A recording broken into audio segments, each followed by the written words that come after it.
Welcome to the Dungeon Brew Coffee Tavern, where every cup tells a story, and every story starts with a sip. Join us on a journey of adventure, camaraderie, and of course, the finest brews, served hot and steeped in mystery.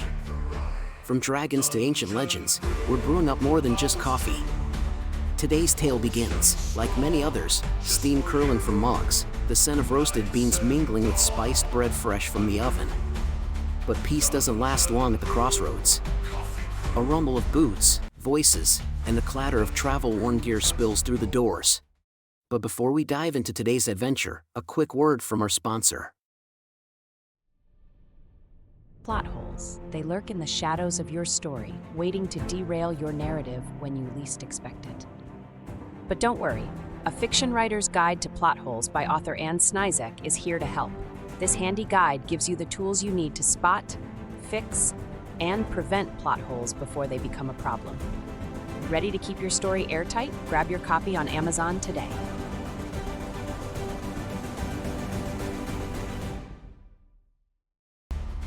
Now, grab your mug, settle in, and get ready for the next chapter in our brewing saga.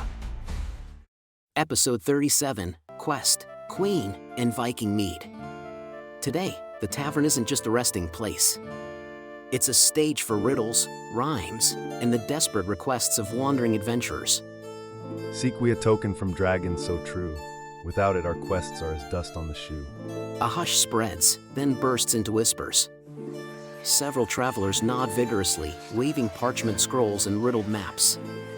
You, black one, with eyes of firefly gold. A single scale, a claw, even a singed whisker will prove we've met a true dragon. I don't shed scales on command. And whiskers? I'm not a cat. Ha! You'll be wanting a fee, then? Proof of dragonhood doesn't come free.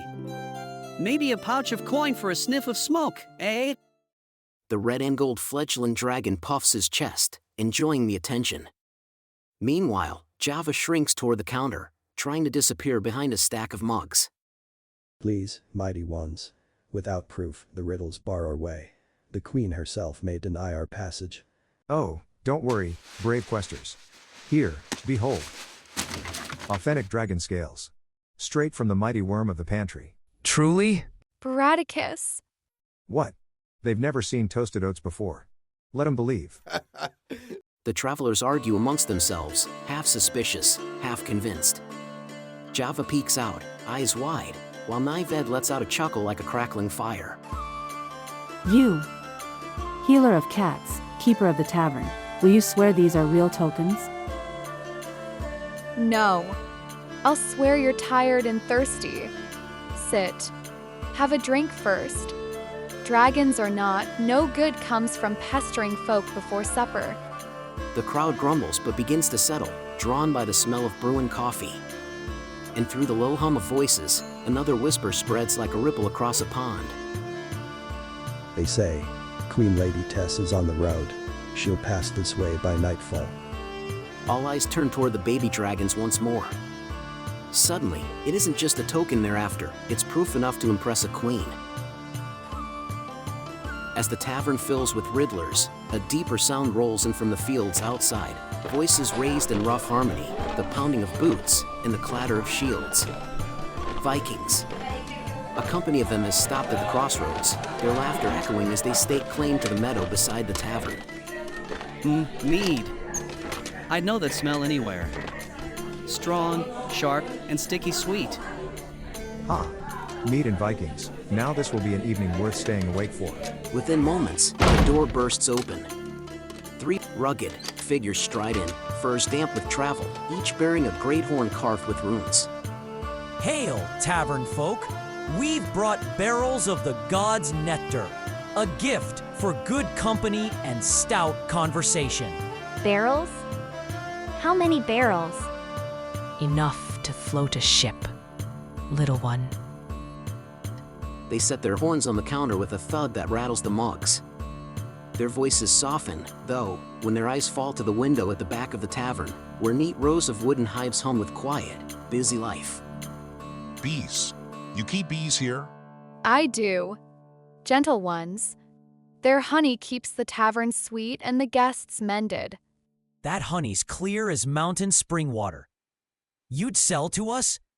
A Viking's mead sings best with gold as pure as that. Sell? Maybe. But trade fair and don't rob the bees of more than they can spare. A nod of respect passes between them, a rare quiet moment from warriors more used to boasting than bartering. Wait, honey, caramel. Yes, yes, this could work. Try this, coffee kissed with honey and caramel. Warm enough to hold you through a cold night, sweet enough to remember by morning. He sets the mugs before the Vikings, their steam curling like dragon smoke. The warriors sip, eyes widening. By Thor's beard, it's like fire and velvet in a cup. Don't forget who inspired him. Without the scent of your mead, he'd still be hiding behind mugs. A dragon's brew. Write it down, this is proof surely. The tavern erupts in chatter again, the sound of travelers scribbling notes, Vikings laughing, and Patches standing tall beside her hives, already part of a trade deal whispered in the smoky glow of torchlight. As twilight falls, the tavern grows restless. Candles flicker against the walls, the smell of honeyed coffee mingles with roasted meat, and every traveler's ear strains toward the road. At last, the creak of carriage wheels and the steady clop of horses bring the whispers to silence. The door opens, and a hush rolls through the room like a tide. She enters, Queen Lady Tess. Draped in silks and travel-dusted velvet, her presence is quiet but commanding, her gaze keen enough to still even the rowdiest of Vikings. It's her. It's truly her. Poof. All this fuss, and I'm still not convinced she's here for us. The travelers bow and kneel, thrusting forward their scrolls and riddles. My queen, we beg you, tell us, what counts as proof? They will not give us scales or claws. Scales? Claws? Trinkets for the small-minded. Proof of a dragon is not found in what they shed, but in what they create. The room stirs. Java peeks out nervously, Nived straightens, and the travelers lean forward with hope. Then let this be proof. Taste the mead, and taste it again once my flame has kissed it. The queen sips, her expression unreadable, then she sets the horn aside, eyes glimmering with quiet amusement. Fiery indeed, young one, but perhaps too fierce for my court. All eyes turn to Java, who trembles as he pushes forward a mug, steam curling in soft ribbons. This one is mine. Caramel and honey topped with cream that has been whipped, brewed warm enough to comfort, sweet enough to linger. Proof that dragons can craft more than fire. The queen closes her eyes, savoring the taste. When she opens them, the tavern waits, breath held. Yes, this shall be my proof, and more, it shall be my companion. From this day forward, let it be known that the caramel honey coffee of Dungeon Brew Tavern is the drink of Queen Lady Tess. Her official beverage witnessed and true. The tavern explodes into cheers, laughter, and relieved sighs. Nived grumbles but claps Java on the shoulder, while Bradicus roars with pride, and Patches allows herself a small, satisfied smile. The tavern is still humming with celebration when a softer sound drifts in, a light, bell-like laugh, the flutter of wings, and the heavy tread of boots behind it. Arwyn, the fairy child, skips inside, her wings scattering sparks of faint light, while Burley, the ogre, ducks carefully through the doorway, carrying her small satchel as though it were royal treasure. Hello, hello. Did I miss the fun? I brought my tea. Easy now, little one. Don't go spilling magic all over the floor. Burley! Arwyn! She sets down her tiny kettle and begins to brew, chocolate and cherries filling the air with a scent so rich, the travelers turn in unison. What is that fragrance? Sweet as a dream. That's Arwyn's tea. It's almost as sweet as she is. Mugs are filled, passed around with careful hands.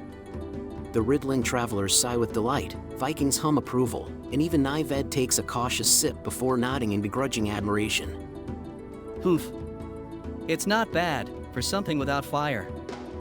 They love it, Arwyn. Look, you've brightened the whole room. At the far table, Queen Lady Tess finishes the last of her caramel-sweetened coffee and rises, regal and content. Your brew will travel with me to my homeland.